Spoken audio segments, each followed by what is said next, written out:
right, thank you. It's my honor tonight to present our program about active shooters and Officer Kate Young, who is a Colorado native and grew up in Conifer.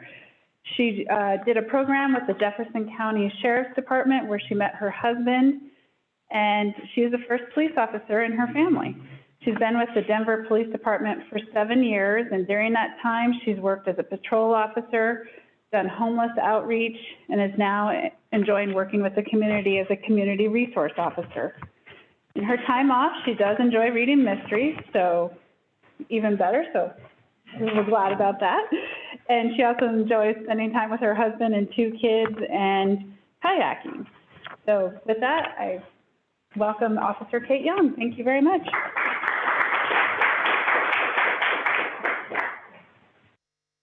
All right, thanks for having me. This is a good program, a lot of information, a couple intense videos, just so you guys are fully aware. I'll probably stand off to the side so you guys can see the screen. And if I had to give a title to this, I'd call it Death by PowerPoint. So enjoy. Okay, so the active shooter preparedness training that I will be presenting to you was put together not only by our Denver Police Department, but also in coordination with Homeland Security and the FBI. So there's a ton of really great information. So the agenda for tonight, what is an active shooter? Then we'll watch the run, hide, fight video, go over some active shooter stats, red flags and warning signs, run, hide, fight principles, what to do when law enforcement shows up, recovery, both short and long term, they're both equally important, situational awareness, see something, say something, and then considerations. So what is an active shooter? So the FBI and the Department of Homeland Security define an active shooter as an individual actively engaged in killing or attempting to kill people in a populated area. In most cases, active shooters use firearms, and there's no pattern or method to the selection of their victims. Active shooter situations are unpredictable, and they evolve very quickly. Typically, the immediate deployment of law enforcement is required to stop the shooting and mitigate harm to victims. Because active shooter situations are often over within 10 to 15 minutes before law enforcement arrives on the scene, individuals, you guys, must be prepared both mentally and physically to deal with the active shooter situation.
If you were ever to find yourself in the middle of an active shooter event, your survival may depend on whether or not you have a plan. Plan doesn't have to be complicated. There are 3 things you could do that make a difference. Run, hide, fight. First and foremost, if you can get out, do. Always try and escape or evacuate, even when others insist on staying. Encourage others to leave with you, but don't let them slow you down with indecision. Remember what's important, you, not your stuff. Leave your belongings behind and try to find a way to get out safely. Trying to get yourself out of harm's way needs to be your #1 priority. Once you are out of the line of fire, try to prevent others from walking into the danger zone and call 911.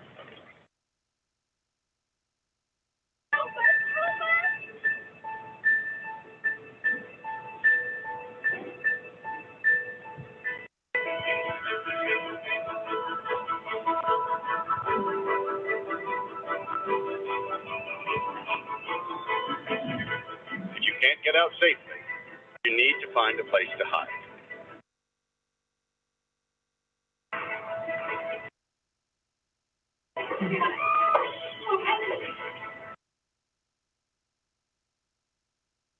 Act quickly and quietly. Try to secure your hiding place the best you can. Turn out lights, and if possible, remember to lock doors. Silence your ringer and vibration mode on your cell phone.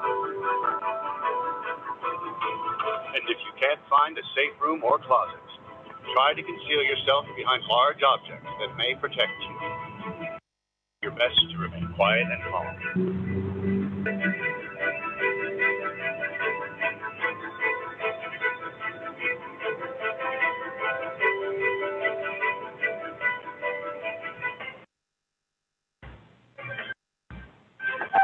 As a last resort, if your life is at risk, whether you are alone or working together as a group, fight.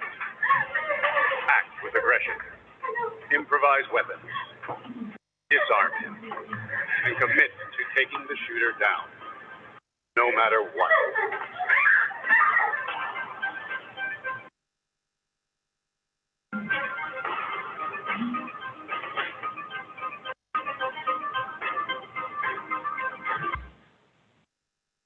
Try to be aware of your environment. Always have an exit plan. Know that in an incident like this, victims are generally chosen randomly. The event is unpredictable and may evolve quickly. First responders on the scene are not there to evacuate or tend to the injured. They are well trained and are there to stop the shooter.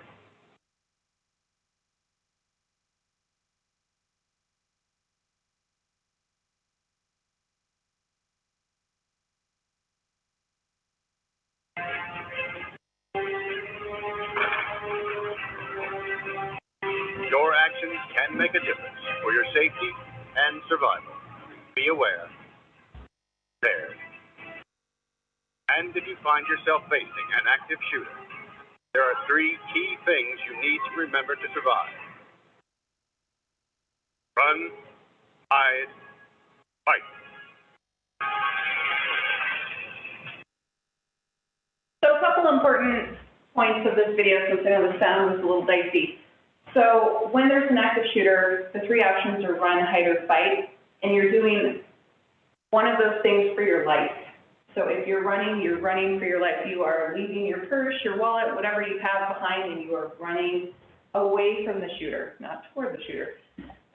If you're hiding in a really good location. If you're behind good closed doors, you're wanting to make sure you're barricading those doors with something, and then hide behind a large object. The important thing when you're hiding, we all have phones. Make sure your phone is set to silent, including the vibration on your phone. And then if your only option is to fight, it's the fight of your life. Anything can be a weapon. So just because you're not packing heat like us, everyone carries those big metal water bottles or mugs, chair, if you're into wrestling, I mean, anything can be a weapon. Get creative and fight dirty. They're obviously fighting dirty and need to kind of match them with that. When law enforcement arrives, the first responders in are not going to stop and render aid. And that is something that shocks a lot of people when it happens. And we like to get it out there. If I'm the first one on scene, then my job is to address the threat and distract the threat away from the people in danger. So it could be we're stepping over injured people, we're stepping over deceased people, but we are there to go address the bad guy or lady But then keep in mind, if there's one of us coming, there's 100 of us coming. And so the next people in are going to be in and rendering aid. Our paramedics or firefighters are trained to work with us in these active situations. So these are some stats. So this is, I want to say through the last 20 years as of 2021, the 2022 stats aren't in yet. So as you can see, we've had 333 incidents in 20 years. That includes 43 states, including Washington, D.C. We've had 2,851 casualties, and that's not including the shooters, that's our victims. 135 of the 333 incidents met the mass killing definition. A mass killing is 3 or more killings in a single incident. It doesn't have to be a single location, but it has to be a continuing incident. So you can see kind of our charts here. So of the 2,851 casualties, I guess, yeah. So 1,023 were killed, 1,703 were wounded.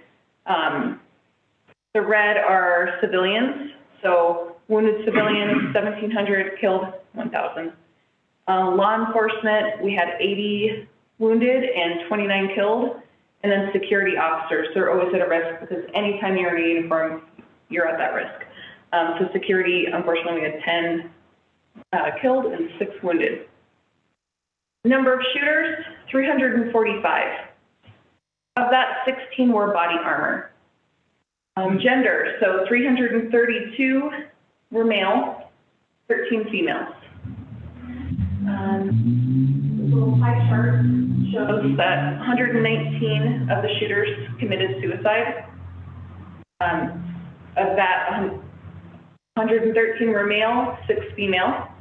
And then the other outcomes, so the big 150 blue on the bottom, shooters apprehended by police. The next biggest little pie is shooters killed by police, that was 67. We then have shooters killed by citizens were 4, and then there were 5 that are at large. Yep. Is 3 the number in all states? Is that the federal number in terms of mass shooting, considered a mass shooting? Yes. Okay. Yes. And typically when you see the suicides, they're pretty high because the shooters, they're not expecting us to show up and they're not expecting us to ruin their plans. And so a lot of times their last resort is they commit suicide. So that's why that number is usually very high.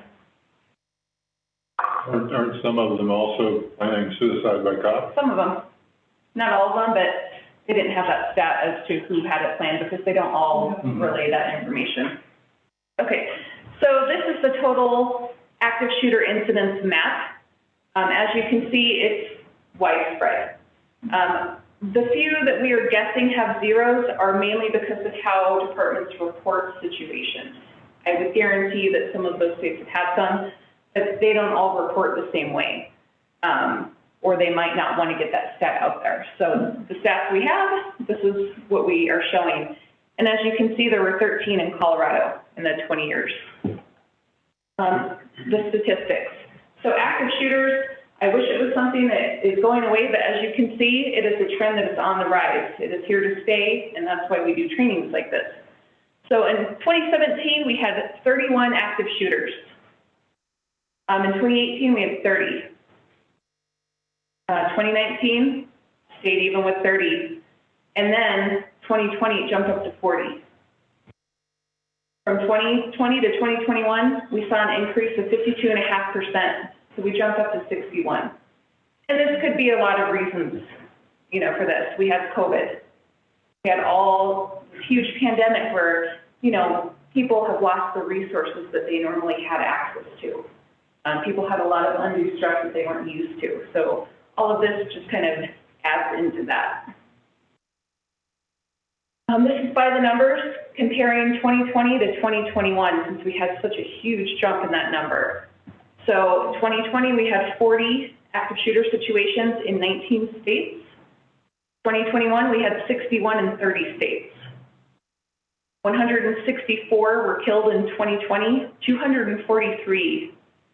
164 were wounded or killed in 2020. So 38 killed, 126 wounded. In 2021, jumped up to 243, 103 killed, 140 wounded. Law enforcement officers killed went from 1 to 2. Wounded went actually down from 11 to 5, and that could be because we have the Angel armor that there's a program where they give us body armor that is more rifle resistant. Our normal body armor is only pistol resistant. So that definitely had a huge change in those 2 years. The mass killing, so 3 or more incidents or shootings in a single incident, went from 5 to 12. So incidents where law enforcement engaged the shooters jumped from 8 to 17. Shooter gender, 2020 of the 42, 35 were male, 3 were female, and 4 were unspecified. 2020 of the 61, 60 were male, 1 was female. 2021 wore body armor, 2021 2 wore body armor. And then you can see the suicides went up from 7 to 11. Shooters killed by law enforcement went from 4 to 14. Shooters killed by citizens went from 2 to 4. And then apprehended went from 24 with 5 at large, so still out there, to 30 with 1 at large. And this is just a breakdown of the same information. So as you can see, of the 61 active shooter incidents, they were very widespread.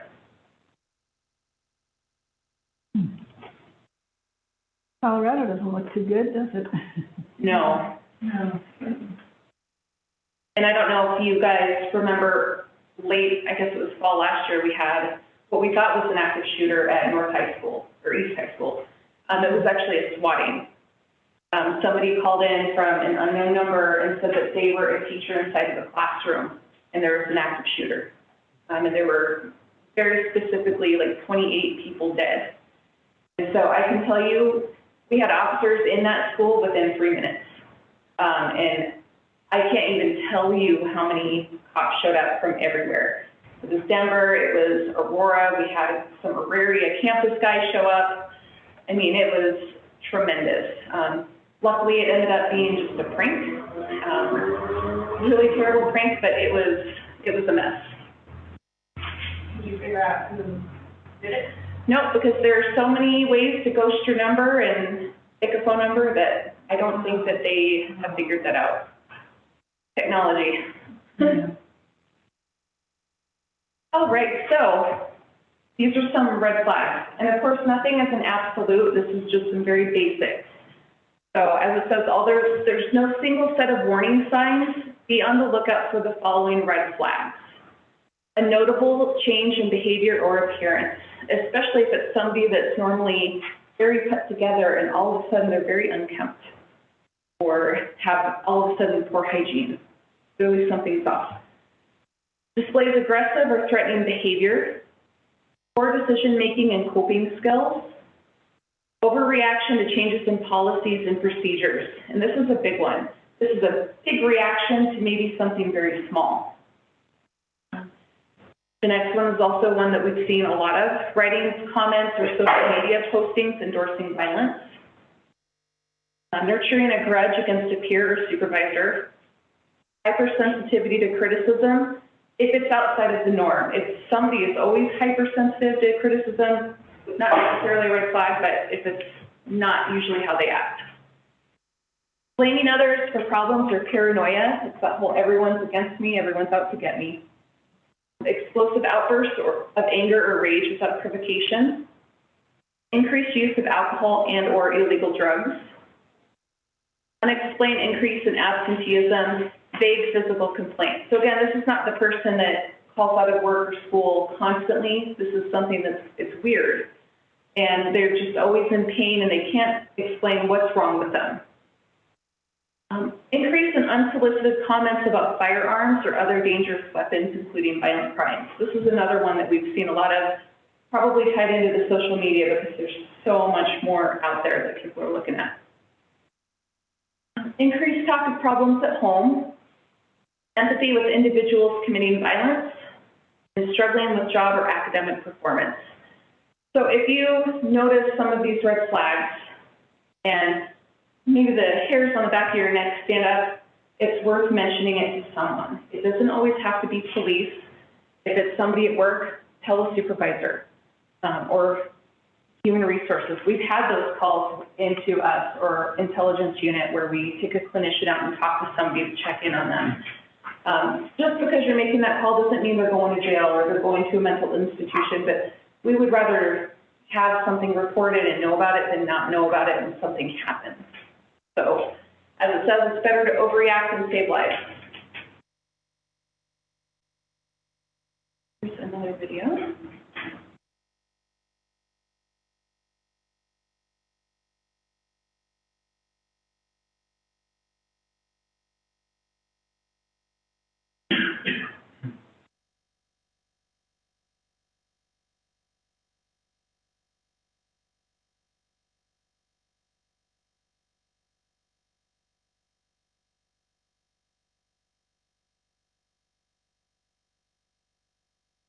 Not playing. Is it on your website? We could look at it at all? No, they have an offline version of the PowerPoint too. It might be that the internet's just struggling. Try that one.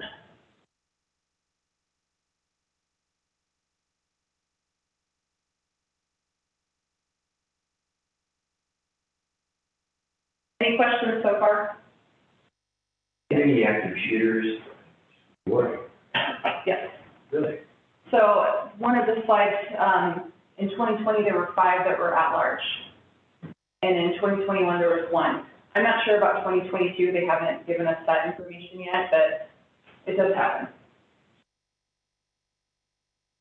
Well, and it could be based on where it happened. If it's maybe something that happened with a smaller department in a more rural area, then absolutely they could do something and get away.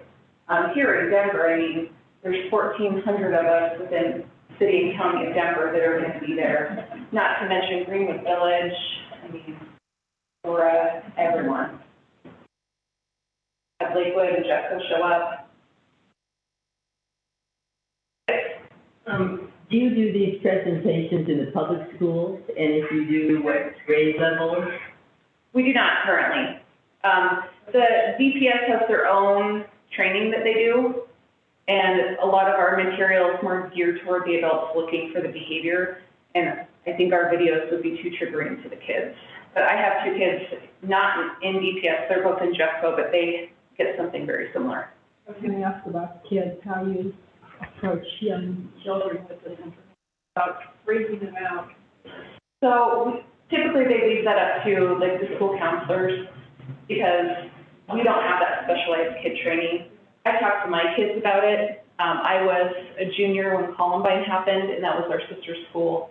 And I was a Jeffco law enforcement explorer when that happened. So knew a lot of the officers that were affected. I didn't personally know any of the kids, but I had friends that were in my explorer group that lost friends. So it's a conversation that I definitely have with my kids, and they know what to do. And they're probably going to fight every time. How do they react to it? Can you tell them? I mean, they come from 2 cops, so Yeah. they reacted okay. Their kind of emotional intelligence level is a little higher than some of their peers that have never experienced anything. My daughter is very sensitive, and my son, he can never tell. He's 17.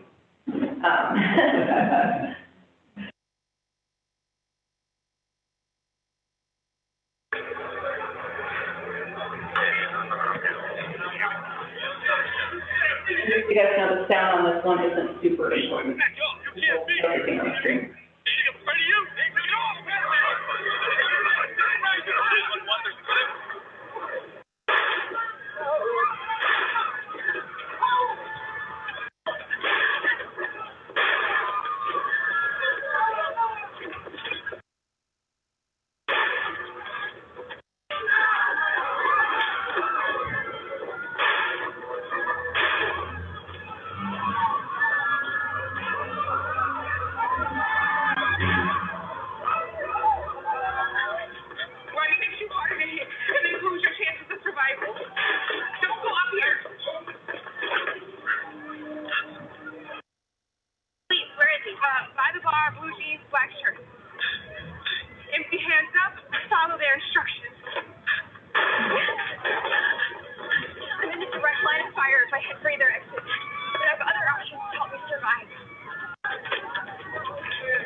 Ready for this.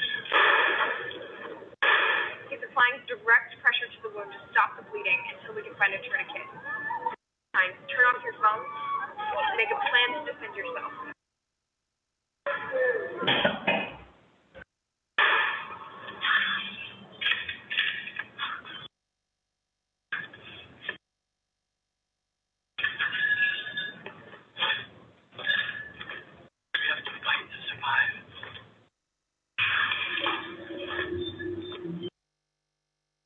Control the shooter. I'll go for the gun. Arms. Bartender will go for the head.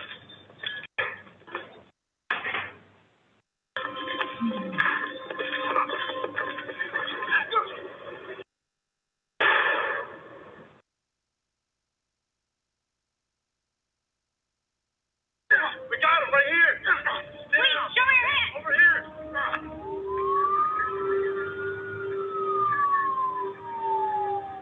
You can survive a mass shooting if you're prepared.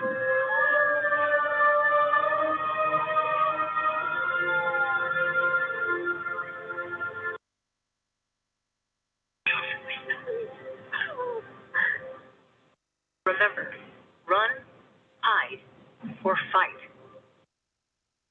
Run. Wherever you go, be aware of alternate exits. Quickly and cautiously evacuate in a direction away from the attacker. Don't hesitate. Seconds matter. Remember windows and emergency exits. Leave belongings behind. Keep your empty hands raised and clearly visible when exiting a building. Follow all instructions from the police. Don't stop until you're sure you've reached a safe location. Hide. There is no safe escape route. Find a good hiding place. Lock and barricade the door. Silence cell phones. Prepare a defense plan. Fight. Fight only as a last resort. Use available objects as improvised weapons. Use teamwork and surprise. Coordinated ambush can incapacitate an attacker. You're fighting for your life. Don't fight fair. Stop the bleed. A victim can die of uncontrolled blood loss in 5 minutes or less. Apply pressure or a tourniquet to control severe bleeding. Go to fbi.gov/survive to learn more. So the reason why we love this video so much is because it shows you an active shooter situation can happen anywhere. It's not always a school. It's not always an office. Sometimes you're at the bar and it happens. So we call this video the situational awareness video. Think about when you're going to a store, you're going to a restaurant, or maybe in here, it's taking that extra second to know where your other exits are. We don't need you guys to be all paranoid and, watching your back and, sitting against the wall. But it's always good to know, what if something happens? And it doesn't have to be an active shooter. What if a fire breaks out? What if there's a major medical emergency and now you can't get out the front? What is the plan? And then another good one to touch on this, if you can't run, let's say you're mobility impaired, let's say you have grandkids with you or somebody that can't move fast, where are you gonna hide? So take a second, something happened in here, where would I go? What would I do? Barricade that door if you are hiding, if you can, because doors are pretty flimsy. These are actually pretty good. I noticed that they have these locks, so if you're in here, lock that door.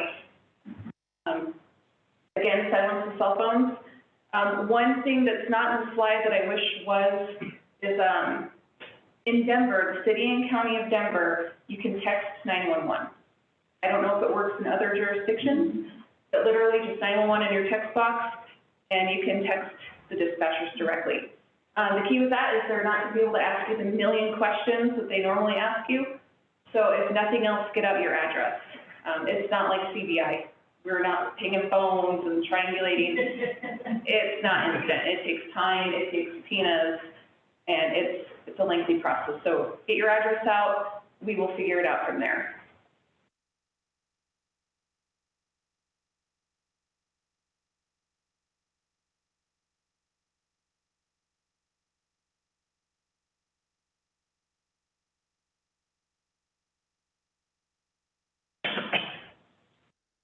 From your stats, are there many instances where you have more than one shooter?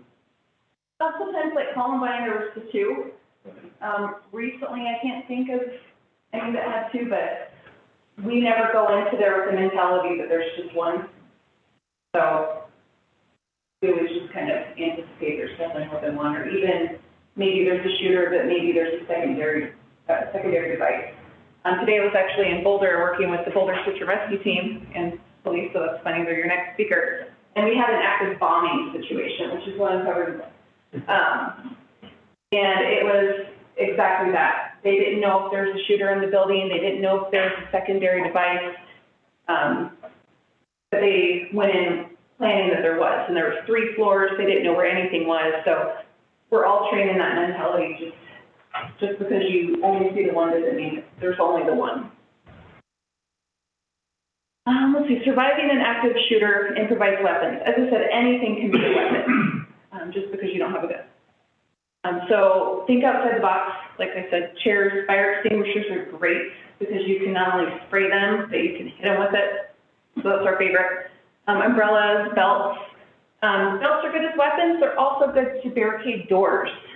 They don't have them here, but if you have the doors that swing shut, you have that metal triangular hinge. If you tie a belt around that, it can't be opened as easily.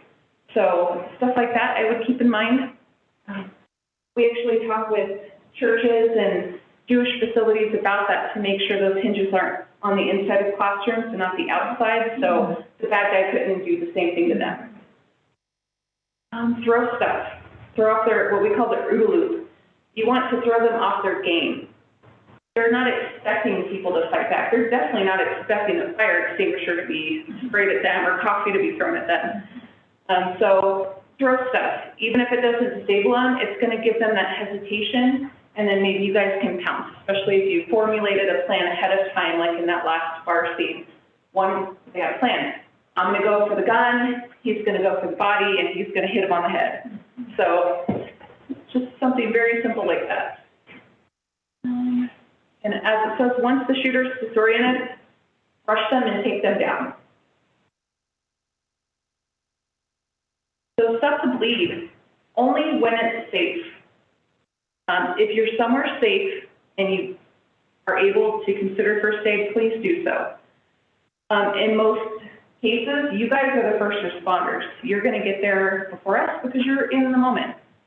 So if you're safely secluded in a hiding space, you have somebody that's bleeding, you want to take 3 quick actions. So apply pressure, apply a dressing and press, apply a tourniquet. Of course, this kind of depends on where the shot is fired. Do not apply a tourniquet to somebody's neck. Ever advise on that? It could be the same as, you know, if they're shot somewhere else, maybe applying pressure is going to make it worse. So just do what you can. If you do apply a tourniquet, wrap, wind, secure, and then note the time. So I don't know if anybody's ever had a tourniquet on them. They hurt, and they're supposed to hurt. And that's how you know it's working. So it's going to be really uncomfortable if you have to put that on them because they are going to be screaming in pain. You need to basically keep winding it until the bleeding stops, and it's not comfortable. And then you secure it, and then note the time if you can. It's such an evolving situation. Just do the best that you can. Anything can be a tourniquet for the most part. We do ideally want something that's about 2 inches. But if all you have is a lanyard, all you have is a lanyard. If it's, I don't know, a belt, belts are great. Necktie, scarf, any sort of long fabric, anything. You just want to make sure that it's long enough so you can wind it. If you have a pen, you could put the pen in the fabric and wind it. And you just want to, you'll probably have to hold it to secure it. But stopthebleed.org, great ideas on there. When law enforcement arrives. So our purpose is to stop the active shooter as soon as possible. So that's why I said at the beginning, the first ones in, they are not going to be helping the wounded. They're going to be looking for the bad guys. They'll proceed directly to the area in which the last shots were heard. And then when we show up, as I said, we're all showing up, so we're going to look very different. We could be in our normal patrol uniforms because we're trained in Denver to go in as a single officer to address that threat. We don't wait for teams. Our SWAT guys wear what we call green pajamas, so they'll probably show up at some point. You might have a detective nearby, and they could just be in their cute little like court clothes with a vest on the front, and then just different jurisdictions. We're also going to be armed with a wide variety of things. So we all have handguns, but then we do have officers that are trained in carrying a shotgun or the rifle. Some officers may use pepper spray or tear gas to control the situation. My guess is that probably wouldn't happen a lot. That would be if we're trying to contain maybe suspect or suspects in an area. That's when they would deploy that tear gas. But pepper spray is an awful thing. And so we wouldn't just be spraying it willy-nilly when people are trying to get out of the building. Officers may shout commands, and they might actually push individuals to the ground for safety, or they might push you out a door. So just know if you're being pushed, it's to keep you safe. And then, again, can't reiterate this enough. The first officers will not stop to help the injured. But shortly after the first officers are in, the combat medics, the fire department, and the other officers that are with that team, they're coming in right after us. So rest assured, you will be taken care of. So how to react to law enforcement rights. This is my favorite thing in the whole presentation. Remain calm. So I would say remain as calm as you can given the situation you're in. Put down any items in your hand. So if you're running, you shouldn't be carrying anything with you anyway. Cell phones, keys, liquor. All we have when we're going in is, hey, there's an active shooter. And we might not even have a description. So anybody coming out with something in their hand, we don't know. And it's such an evolving situation. Just try to keep your hands clear, put stuff in your pocket, secure them if you can. Raise your hands and spread your fingers. If you spread your fingers, we can see the light through your fingers, so we know you're probably not the bad guy. Keep your hands visible all times. And this is my other two ones. Avoid making quick movements toward the officers. It's going to happen, and we know it's going to happen. But the key thing in this is don't try to hold on to that officer, which we've seen, and it's understandable. The next one, also great, avoid pointing, screaming, and yelling. Do the best that you can. And then do not stop to ask officers for help or direction when evacuating. If we came in through this door is safe. So go out the door that we came in, because that's already been cleared, and there are people holding that position to make sure it's still safe and still clear. But if we come in through here and you're going out through there, we're probably going to have some issues. And then recovering from the incident.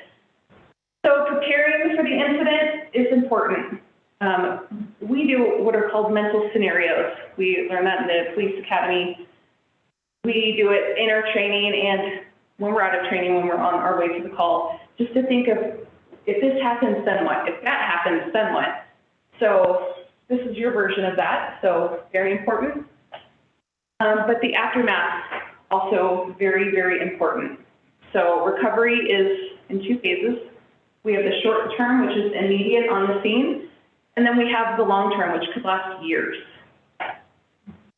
So in addition to assisting in the recovery of personnel, organizations must ensure the continuity of operations by returning the incident site to its full functionality as quickly and efficiently as possible. Usually it's not a very quick thing. It can take weeks, it can take months. It's a huge crime scene. So it depends on how quickly that's being processed, the extent of the damage, how quickly it's being fixed. I know about a year and a half ago, we had the shooting at Enterprise over on South Broadway. That was an active shooter. And They actually ended up closing that enterprise for, I believe, 6 months. But they did something really great. We went in to talk to them, make sure their employees were okay. They had already relocated them to a different site and brought in mental health counselors that same day. So, and then they completely remodeled that for when they were coming back, just so it wouldn't trigger what had happened. Let's see, and depending on the severity of the incident, your, I guess, returning to efficiency and normalcy would include coordinating with law enforcement access. That is a big one, especially because we're telling you, don't take anything with you, leave everything behind. Well, now what? That's when you coordinate with us, we can let you into the building or go get something for you. How do you coordinate? Usually with you'll be on scene typically, and if you're not given that information, then yeah, you would call us and we would coordinate that. Cleaning and sanitizing the scene. That's usually up to wherever it happens, people in charge of that. Police don't clean the crime scenes, but there are a lot of organizations that do. Replacing broken glass, seeking a temporary alternative site to continue operations, and then the big one, providing personnel with the necessary grief counseling. So, Yep. what kind of treatment do the officers get after they experience something? Sure, so I can only speak for Denver. So we actually have mental health clinicians through Welltower, which used to be called MHCD, Mental Health Center of Denver. They co-respond with us, they ride with us 7 days a week, 24 hours a day, and they're stationed at each district station. So we all are super close with our clinicians, and they, offer that immediate support. But then we also have, our normal EAP, employee assistant programs, and then we have counselors through Nicoletti that we can go to. Now, is that required? I mean, can people say, oh, I don't need it, I'm cool, or are you required to have certain? It kind of depends on the situation. If it's an officer that's directly involved, maybe they shoot the bad guy, then there's a lot of requirements. They are pulled off the streets, and they have to go through a whole healing process. So maybe they'll be answering calls for service at the desk until they feel like they're ready to go back to the street. But before they go to the street, they actually go to our police academy, and they're there with our health and wellness people. It's called Health and Resiliency. And then they're there to help work through everything to make sure that they're street ready. And nobody is pushed back out onto the street or into that situation before they're ready. So DPD doesn't I know have a good it's kind job of a macho culture, so I was just wondering how much resistance there is to being vulnerable in that way. I haven't seen it. I've had some friends that were involved in shootings that have been shot, one very recently, and I would say they're happy to get the help. DPD has really changed their whole hiring. It used to be nothing but, Marines. But now it's a lot of people that are customer service oriented. I wasn't a Marine. I worked for World Market for 11 years before I became a cop, and a wine sommelier. So you guys Exactly. They're really hiring people through, it's a really broad range of ages and basically every background you could think of, which I think helps with helping each other recover too. Some of us that started a little older, way more life experience than the little 21-year-old, so it's to help each other out through stuff like that. Absolutely, great question. So as I said, short-term recovery starts immediately. So the goal is to reestablish safety and mitigate the physical, psychological, and emotional impacts from the incident. The big one, establish an assembly area. And we saw this at the swatting at the high school. They had a reunification area immediately.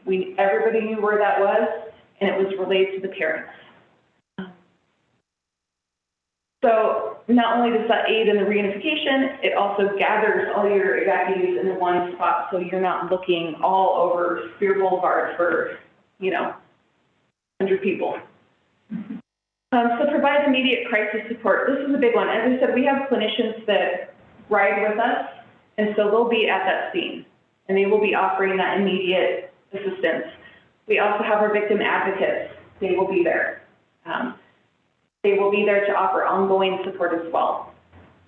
Assist with family reunification process. So making sure if you're here with your loved one, we find your loved one and reunite them, or reunite you to them. We also will have all the friends and family calling or showing up, and it's letting them know that you're safe and getting you guys together. Which is the last kind of bullet point there. So the final stage of short term is the reunification of incident evacuees and survivors with their family and friends. One thing to think about this, and it kind of ties into the situational awareness, you guys have a phone number you can call. If you don't have your cell phone, you have numbers of friends and family that you can call, memorized. My kids do now, but they wouldn't have previously. If you're leaving your purse somewhere, do you have a way to get home? Do you have a house key? Do you have a neighbor that has a house key? Do you have an extra car key somewhere that somebody could bring to you? Please don't use the hide keys on your cars, please. But have somebody keep one safe for you. If you're calling an Uber, how are you going to do that without your phone? If your purse is, locked somewhere and you can't get into that building, do you have a credit card? Do you have cash? What does that look like? So that's all just stuff to kind of think. So long-term recovery. The goal of long-term recovery is to help employees return to a sense of normalcy and to take whatever steps are necessary to return the facility and or business to normal operations. So the EAP, that's the Employee Assistance Program, I think every company has one now, and that's kind of navigating them through whatever help that they need. There's also workman's comp. There's a lot of different victim assistance programs. As I said, we have a local Denver, it's called the LINE program. But then there's also state and federal programs as well. And then grief counseling. So this is used for a spectrum of emotional crisis to include those that were victims of the incident, or maybe you weren't a victim, but you knew a victim. Maybe you weren't directly affected. Maybe you called out of work that day and you have survivor's guilt because your friend, maybe didn't survive or was wounded. So grief counseling, super important.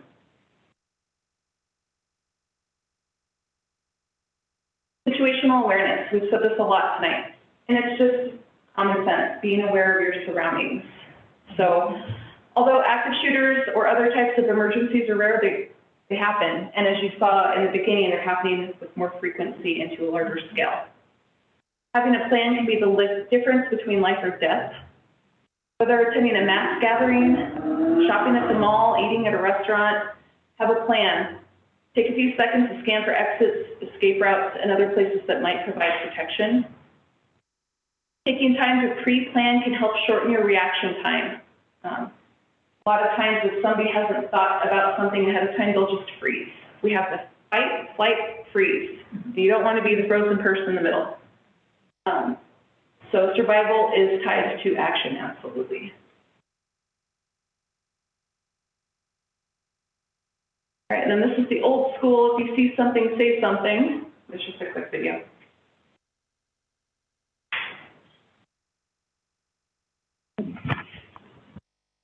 If it doesn't play, oh, here. Literally just says if you see something, say something. Every day. There's a lot of people saying it. So basically, report suspicious activity. We have a really big neighborhood watch program in District 3, and one thing that we emphasize, people are not suspicious, activities are suspicious. So somebody walking down your alley, that's not suspicious. Somebody walking down the alley checking doors, door handles, looking at the car windows, that's suspicious. We had one down in Littleton not too long ago where I don't know how many people probably drove by the pipe bomb that didn't call on it, but one person did call on it, and it was an active pipe bomb. Yeah. And then we had one here in District 3, a bar that we got closed down finally after a lot of drama. And there was a grenade. The maintenance guy found a grenade. It turned out to, not be real. But it's stuff we take seriously. And if he would have just chucked that in the trash, who knows?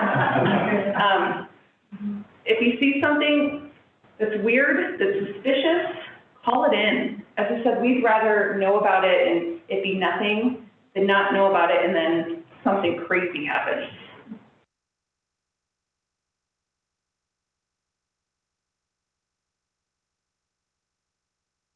All right, considerations. In most cases, there's no pattern or method to the selection of victims. It is the person that's going into the building and they are there with a plan to do the most damage they can, that they most likely don't have victims picked out. Some of the big red flags: a notable change in behavior or appearance, overreaction to changes in policies and procedures, explosive outbursts, empathy with individuals committing violence. Train employees or peers to help those who can't run, hide, or fight. So those with special needs or disabilities. So if you can't run, what are you going to do? If you can't fight, what are you going to do? Invest in a first aid kit, and we say a quality first aid kit, not just Walgreens Band-Aids. So something with a tourniquet. Tourniquets, we carry them on our belts, and I can't tell you how many lives they've saved. Emergency ladder: if you have a building with a second, third, or however many stories, just make sure that when you have these things, make sure the first time you're using it isn't in the moment. So everybody should know how to put on a tourniquet before they need to, or use that emergency ladder. Have a plan. Take a few seconds to scan for exits, escape routes, and other places that might provide protection. Big one: survival is tied to action. If you find yourself facing an active shooter, there's 3 key things that you need to remember to survive, and that's run, hide, or fight. Or as my husband would say, fight, fight, or fight. We disagree.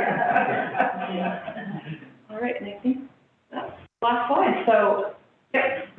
Are there any situations where there's an active shooter and maybe there's a citizen in the group that is armed? We've had this question come up before.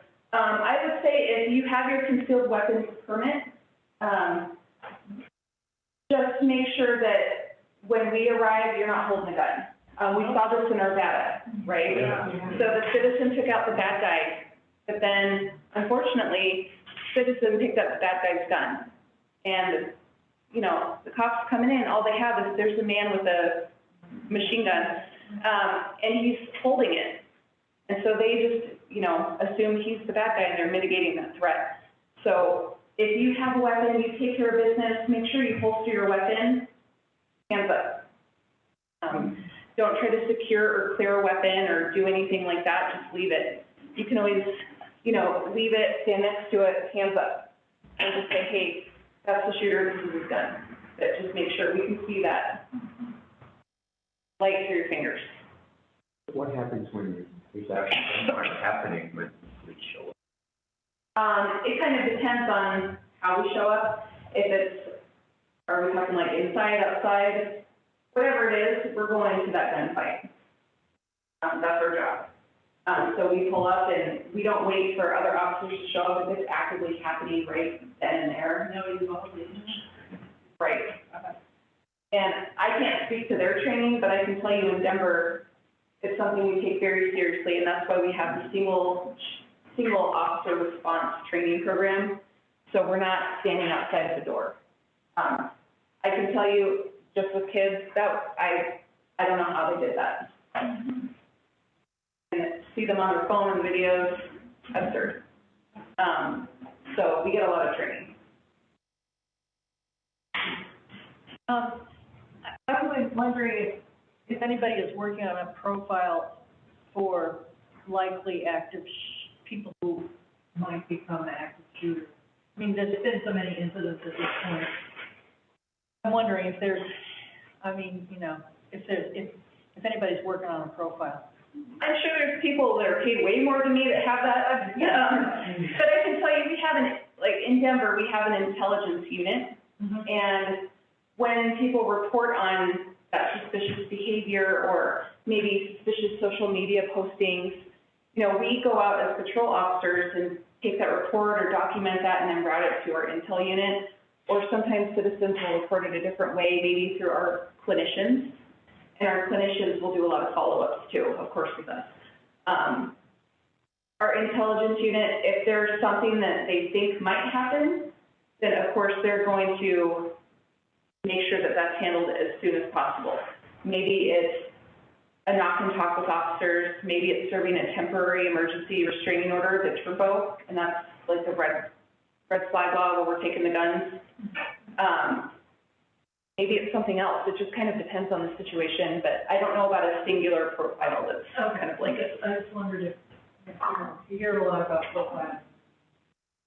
And I do actually have one other question, and that is there an explanation, is anybody putting out an explanation for why this a huge increase in this? Is this just not that we've seen become fashionable or what? It could be so many things. Yeah. Because there were so many things happening between 20 and 21, right? Like the pandemic, we've had, the social justice, media everywhere. People are at home, they're watching their TVs, they're watching their computers, they're exposed to more things than they ever have been. Meanwhile, they're losing their mental health resources. Maybe they've lost their job. They've had some very traumatic things. Maybe they've lost a loved one. So it's hard to really say because not a lot of them make it known why they did it. They don't always leave notes, unfortunately. We wish they did because it's super easy. School resource officers, what is their role in that kind of situation? Should they be the first responder like you are? Yes, they should be. However, in Denver, we don't have school resource officers. We did, and then the school board decided that they didn't want us in the school anymore. But absolutely, they would be the first responder. And the great thing about school resource officers is they know the layout of the school, and they have those master keys. So instead of us showing up at a school, and now we have to find somebody that has the box of keys and knows where, room 312 is. It's really kind of. You think they'll be back? I hope so. I would say our school resource officers, they prevent more tickets than they issue tickets.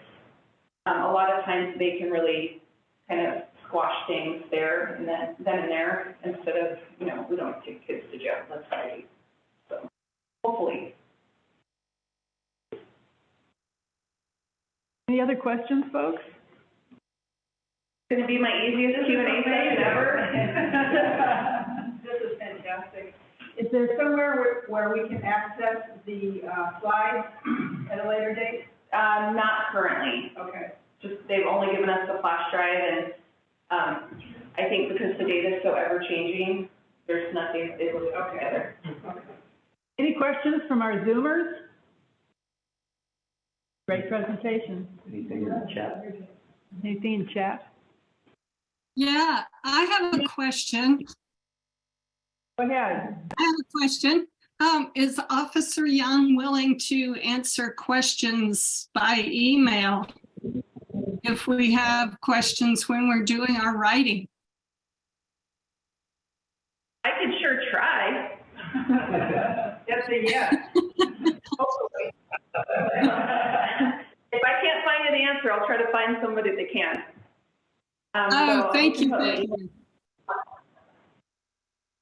And so my email is Kate, just spelled normal, Kate, .young@denvergov.org. My mom named all of us kids after things she thought would be okay to yell, so I'm Kate. And fortunately, I'm Kate because my sisters are like Crystal and Amber. Any other questions?